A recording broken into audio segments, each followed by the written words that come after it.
Breaking news చూస్తున్నాం. జయశంకర్ భూపాలపల్లి జిల్లాలో పంచాయతీ ఎన్నికల్లో ఘర్షణ తలెత్తింది. చిట్యాల మండలం చింతకుంట్ల రామయ్యపల్లి గ్రామ పంచాయతీ ఎన్నికల్లో ఇరు వర్గాల మధ్య ఘర్షణ జరిగింది. పోలింగ్ బూత్ వద్ద ఘర్షణకు దిగిన ఇరు వర్గాలు ఒకరిపై మరొకరు దాడులకు పాల్పడ్డారు. ఈ ఘర్షణలో పలువురికి తీవ్ర గాయాలయ్యాయి.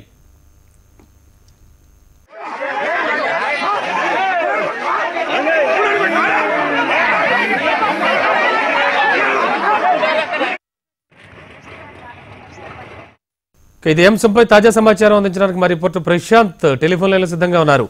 ప్రశాంత్, చింతకుంట్ల గ్రామం వద్ద అసలు ఏం జరిగింది, ఎందుకు ఘర్షణ తలెత్తింది?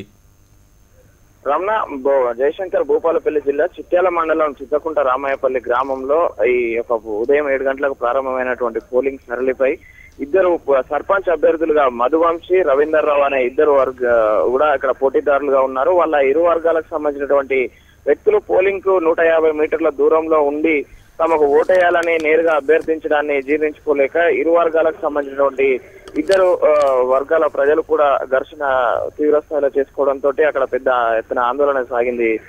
మొత్తానికి తోపులాటలో తీగల కమలమ్మ అనే ఒక మహిళకు తీవ్ర గాయాలు తలకు అదేవిధంగా చేతికి సాగడంతో వెంటనే ఆసుపత్రికి తరలించారు. మొత్తానికి గ్రామ పంచాయతీ ఎన్నికల్లో మిగతా చోట్ల అయితే ప్రశాంతంగా సాగుతున్నప్పటికీ మాత్రం అక్కడ చింతకుంట రామయ్యపల్లి గ్రామంలో మాత్రము తీవ్రమైన ఉద్రిక్త వాతావరణంలో ఉదయం నుంచి పోలింగ్ సాగుతున్న పరిస్థితి కనిపిస్తుంది. 150 మీటర్ల దూరంలో ఎవరు ప్రజలు కానీ అభ్యర్థులు కానీ ఉండి ప్రచారం చేయకూడదని ఒక నిబంధన ఉన్నప్పటికీ కూడా ఆ నిబంధనను ఉల్లంఘించారని ఎదుటి యొక్క రవీందర్ రావు వర్గానికి సంబంధించిన వ్యక్తులు ఆరోపించడము, ఏదైతే మధువంశీ అనే ఒక అభ్యర్థిపై దాడికి పూనుకోవడంతో ఒక ఉద్రిక్త వాతావరణంలో నెలకొన్నాయి.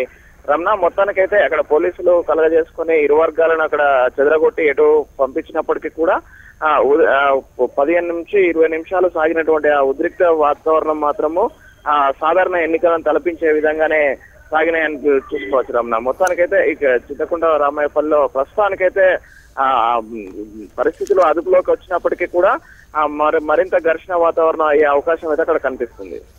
Okay Prashant, thank you.